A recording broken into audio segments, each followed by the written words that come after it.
The most important model. Actually, this type of model was frequently asked in all competitive examinations. Let's see.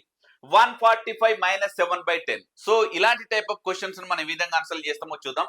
Traditional method లో కనుక చేస్తే మనకు చాలా చాలా time taking అవుతుంది. So మీకోసం నేను ఒకసారి ట్రెడిషనల్ వేను చూపించే ప్రయత్నం చేస్తాను. రైట్, సో ఈ విధంగా ఉంటుందండి ట్రెడిషనల్ మెథడ్.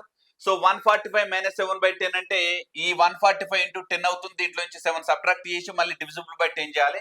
సో ఈ విధంగా చేస్తే మనకు 144 3/10 అనేటువంటిది మిక్స్డ్ ఫ్రాక్షన్ లో వాల్యూ ఆన్సర్ వచ్చింది. రైట్, సో ఒకసారి దీన్ని షార్ట్ కట్ విధానంలో ఏ విధంగా చేయాలో ఒకసారి చెప్పే ప్రయత్నం చేస్తాను.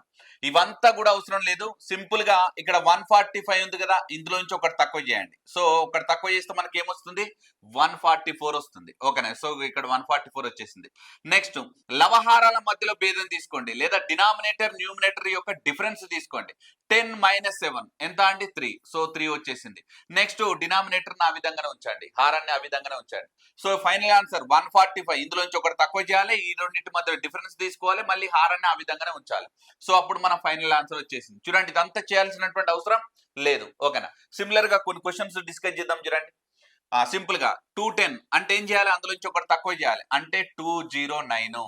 నెక్స్ట్ ఈ రెండింటి మధ్యలో డిఫరెన్స్ తీసుకోవాలి కదా, 14 మైనస్ 11 ఎంత అండి, 3. సో 3 డివైడెడ్ బై నెక్స్ట్ హారం ఏ విధంగా ఉంటే అదే తీసుకోవాలి కాబట్టి ఇగో ఈ విధంగా 209 fraction 3/14 is the answer.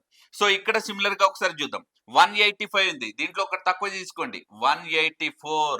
Right, so difference ఒకసారి తీసుకునే ప్రయత్నం చేయండి. 13 మైనస్ 9 అంటే ఎంత అండి, 4. సో 4 డివైడెడ్ బై నెక్స్ట్ హారం ఆ విధంగానే తీసుకోండి, 13. ఓకేనా, ఎంత సింపుల్ ఉంది చూడండి. ఓకేనా, సో సిమిలర్ గా ఈ క్వశ్చన్ యొక్క ఆన్సర్ కింద కామెంట్ సెక్షన్ లో తెలియజేయండి. For more interesting videos download Siddhu study circle app. Thank you so much.